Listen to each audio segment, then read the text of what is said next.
Hello, I'm Jim Roberts, host of Senior Living in Alexandria. We're presenting monthly information not just for seniors, but family, friends, caregivers, service providers, all the people that care about seniors in our community. And we have a very special session today. This is the second in a three-part series we're doing over the summer months in July, September, August, and September. I'm joined with Mark Fries of Merrill Lynch. He's helped organize these, and we'll have some comments and help tie them together.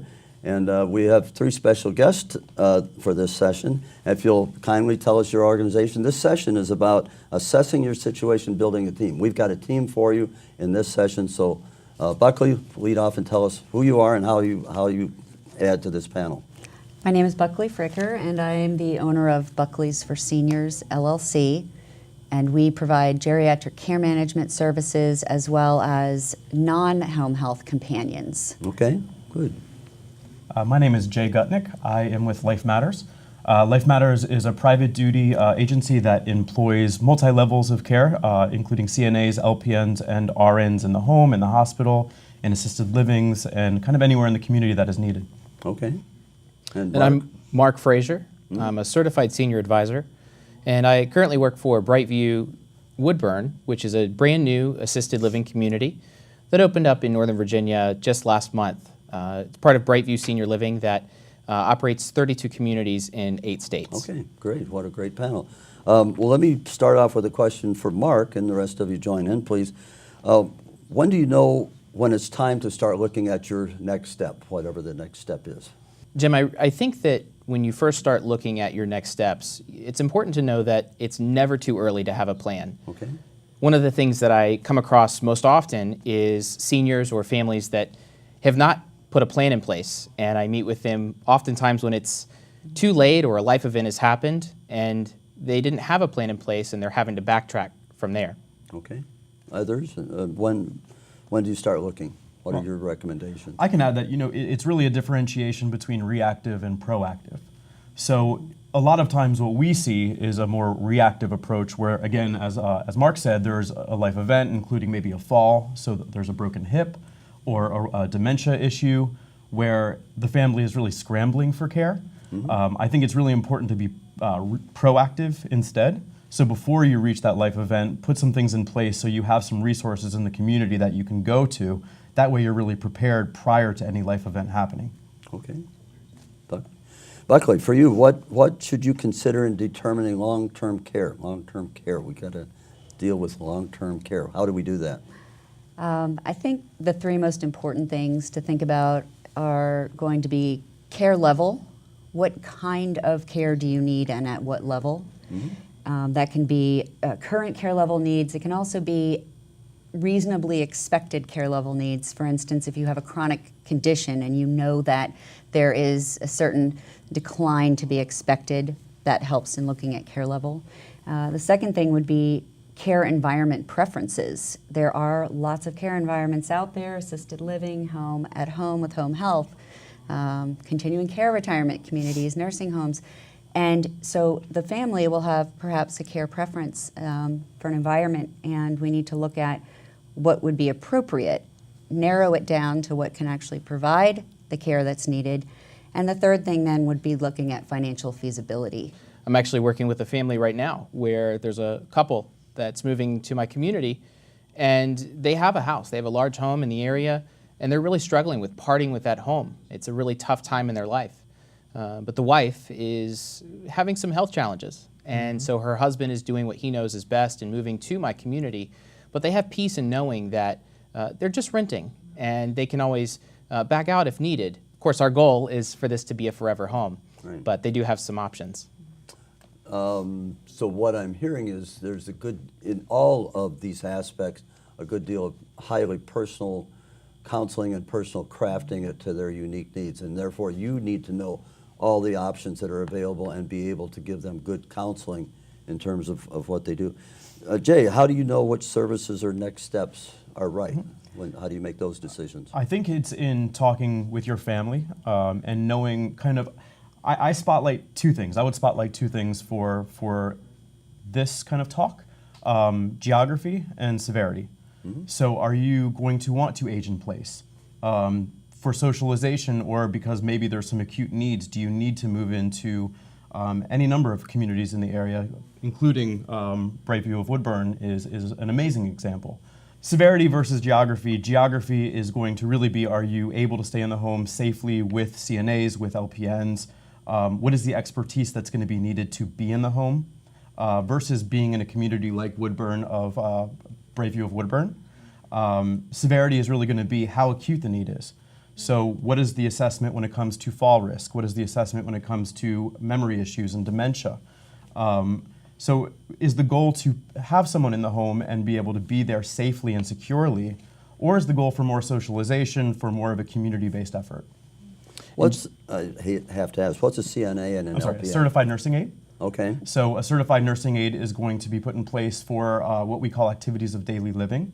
So that's going to include showering, bathing, toileting, fall risk assessment, transferring, and then things around the house like linens, laundry, making sure countertops are clean, things of that nature.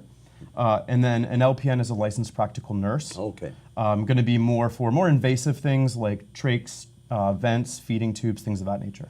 Who makes the decision what level LPN, CNA, doctors, nurses, the whole range of counselors, Right. social workers, et cetera? Right. Who makes the fit? What team, as we're saying, fits that individual? How Sure. do you do? So it's really, again, going to be, and Buckley can speak on this as well, but it's really going to be a legality issue. There are certain things, as I referenced, a trach, a vent, a feeding tube, that legally a CNA, it is not in their scope of practice to be able to do. It needs that higher level of education that an LPN could provide. And therefore, Buckley, did you have some thoughts on that? Well, when we're brought in on a case, initially we have to do a full assessment of exactly what the client needs, and of course we're aware of what kinds of professionals can supply the right kind of care. And so we may determine that this client really just needs a CNA at this time, and then we would reach out to a home health company like Life Matters, an assisted living like Brightview, where we know that that kind of care could be provided. If we know that they're at a level where they need skilled care and they can't live in the home, that is going to be a nursing home, depending on how much skilled care they need. But generally speaking, the needs dictate who really is going to be involved, because there are regulations about who can provide what kind of care. So you have to have access within your own organization, the range of abilities to care for these various needs, and in addition, professionals that might collaborate with you. I don't do dementia care, but you do. I know that, and we can collaborate together in terms of the spectrum of care for this particular individual. And that's really important with geriatric care management and care managers. We have to know what's available in the community.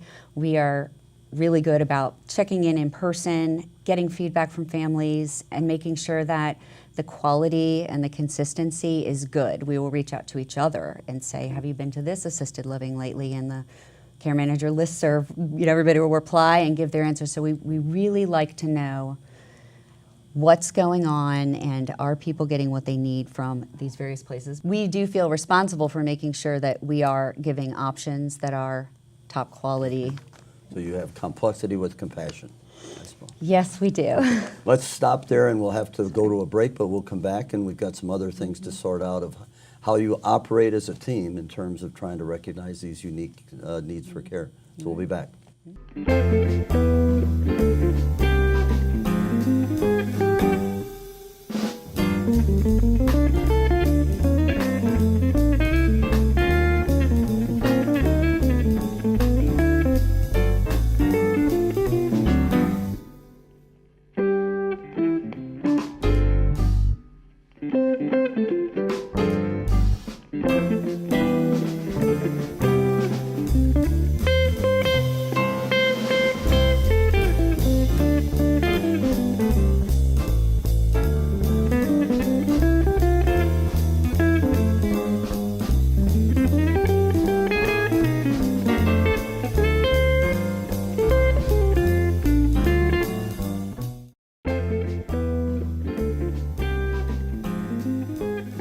Well, hello again. Yeah, I'm back again, Rodney Bates. I'm the recreation coordinator for the Women Ranch Recreation Center. Welcome back.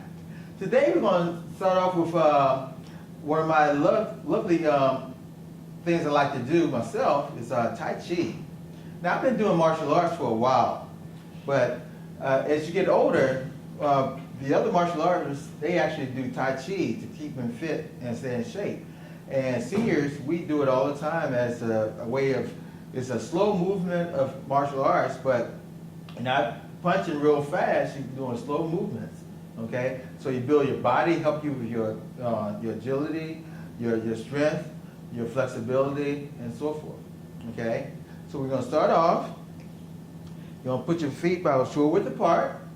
You're gonna take your hands, you're gonna breathe in, lift your arms up about to your shoulder lift.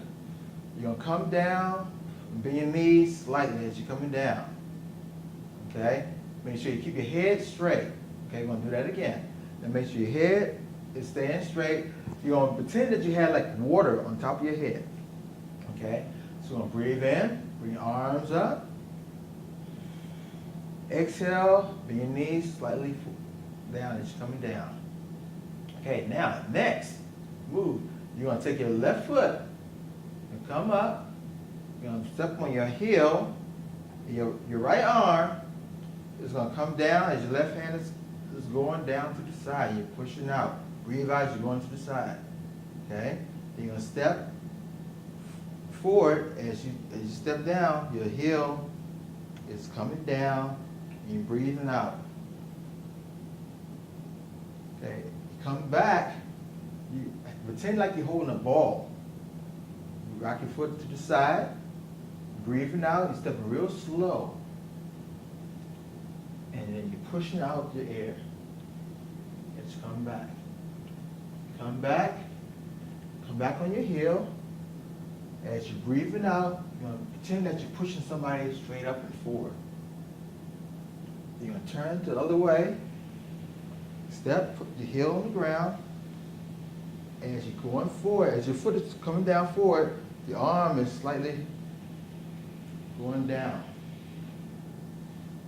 You're going to step. Each time you step, you're going to use your heel as the balance is rotating. Pretend like you're having a ball. Then push your arms forward to the side. Come back. Get on your heel. You're going to push straight up. Okay? Now this, my sensei said, it's like monkey grabbing peach. You're going to step back, and like you're pushing, like a monkey grabbing peach, and you're pushing back. Pretend that you grab another peach, and you're stepping back. Pretend that you get another peach, you grab the peach, slightly pushing back. Tai Chi is a slow movement, but you really going slow, not real fast. Some people go doing this for like hours. Okay, each time you move, wherever direction you're going, you step on the heel first as you're pushing up. Breathe out as you're going forward. Hand to the side. Okay? Step forward again. Put on your heel. Anytime you're twisting, you're pushing out. Breathe out as you push out. Rock back on your heel. Again, you're pushing the peach.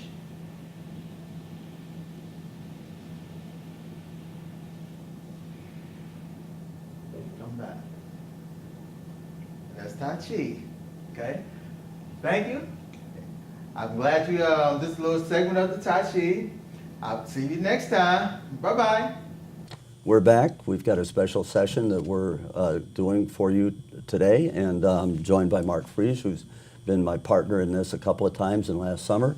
And we have a special panel that I'll introduce again, but they've got very different perspectives, but important thoughts. I've got Buckley Fricker, who's with Buckley for Seniors. I've got Jay Gutnick in Life Matters, and Mark Fraser is with Brightview. So we're continuing our discussion, And the question I want to raise with you now is, when do you know in dealing with clients or families when change is needed?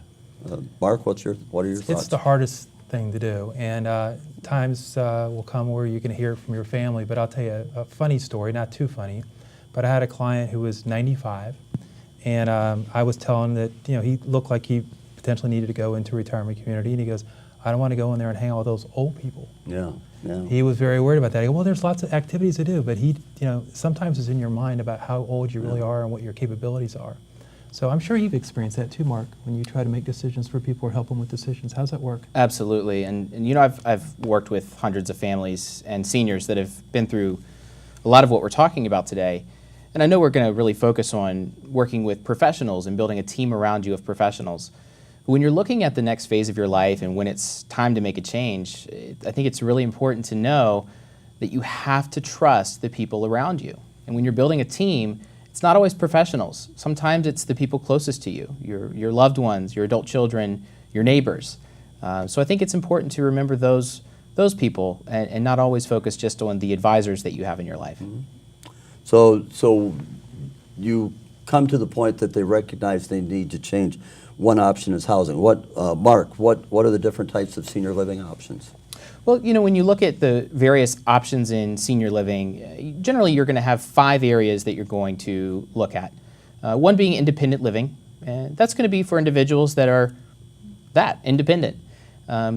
You generally don't have any in-apartment or in-home services in independent living. You cook for yourself, you make your own meals, you kind of make your own day. In assisted living, it's very similar to that, but you might have some assistance that you need from day to day, like bathing or dressing or medication management. There's also long-term nursing facilities, which Buckley discussed earlier, when there's a skilled nursing need. Next would be a memory care community or a dementia care community. And sometimes you'll find communities like those that are dedicated specifically for dementia care, and other times they'll be part of a greater community. And last, I would be remiss to not mention a skilled nursing facility where one might go to for short-term rehabilitation after a hospital stay or maybe a doctor's recommendation. Who pays for long-term care and what does Medicare cover? How about the medical side of it? What are some of the options there? What issues do you have to look for?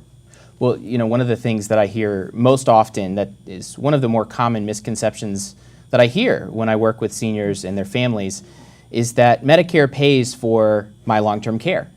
And that's very far from the truth. Medicare is a fantastic insurance for seniors to have, but it's also important to know what Medicare does and does not pay for.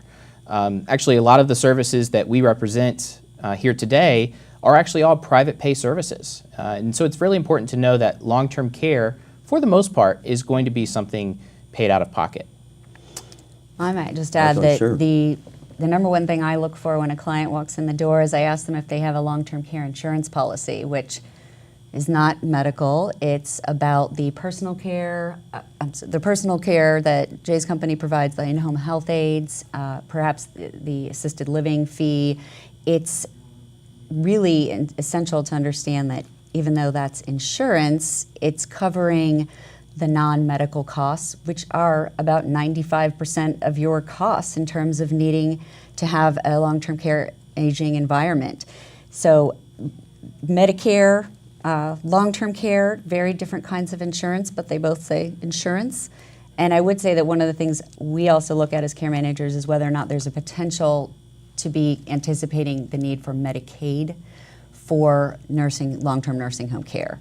It's a very widely used benefit, and people don't realize the requirements going into it. They go back 5 years, and so estimating that you might need that in the future is really important for us so that we can make sure that they are planning things correctly with an attorney, with a financial planner to get that right. Do most people, are they aware of the medical options, housing options that are available? Do you find when they come to you they've got some base of knowledge, or are you pretty much starting with a maybe unfortunate situation? And maybe even worse is that as you develop what the options are, they're not that good, and therefore how do you deal with that? It's about 50-50. I get families that come in who are thinking ahead and they want to get a blueprint in place. They want to know what it's going to cost. They want to know what it's going to look like if this happens to mom. And I love those clients because they are so prepared for the future and they know what's coming. And then the other half is going to be the crisis client, where you get the call from the rehab and they say, they want to discharge my mom to this place. Is it any good? How am I going to pay for it? And then we have to intervene there and start in the heat of the moment. You can find a care manager nationally at caremanager.org. You can okay. search by zip code and locate a care manager like myself who is trained to give you all of the options Okay. that are out there. How do you handle the situation where the family seeks your professional support and the person is resisting strongly? They don't want anything to do with it. They resent their family. They're angry, etc. How do you as professionals begin to deal with that situation? You want to provide service to them and counsel. Yeah. I think the best way to do is to find somebody that's good at having those kind of conversations. I mean, I think Jay is excellent at that, going in and saying, I don't know exactly what you're going to need. Here's all your options. Why don't you talk about that? Yeah, it's really getting in tune again with the need. You know, at the end of the day, many of the people that we work with want to stay somewhat independent, want to stay in their homes, want to stay as independent as they can.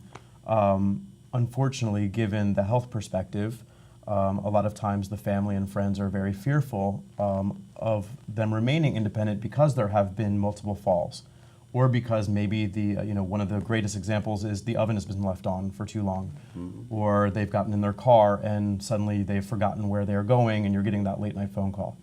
So, it's really sitting down with the family and the people that they trust to get them to see that they're not really mitigating, they're not really negating their independence.